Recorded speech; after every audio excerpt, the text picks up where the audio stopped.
আজ আমরা শিখব যে যে কোনো সংখ্যাকে 11 দিয়ে ইন্টু করার নিয়ম।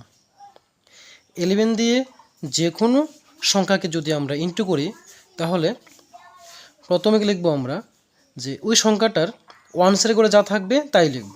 7 আছে 7 লিখব। ঠিক তারপরে 7 প্লাস 4 হয় কত? 11।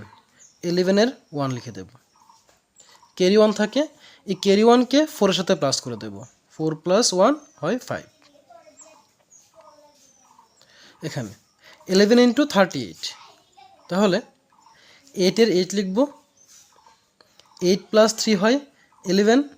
11-এর 1 লিখব, ক্যারি 1। 3-এর সাথে 1 প্লাস করলে হয় 4 লিখব। এবার এখানে প্রথমে ওয়ানসের করে 3 আছে, 3-এর 3 লিখব। 3 প্লাস 4 হয় 7 লিখব। তারপর 4 প্লাস 2 হয় 6 লিখব। কের কিছু নেই, তাহলে 2 আছে 2 লিখে দেব। এবার এখানে ফার্স্ট 8 আছে, 8-এর 8 লিখব।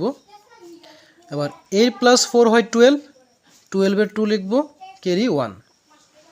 3 প্লাস 4 হয় 7 প্লাস 1 কত হয় 8। কের কিছু নেই, তো 3 আছে, 3-এর 3 লিখে দেব। তাহলে ঠিক একই প্রসেসে তোমরা এই বাকিগুলি করে দেবে।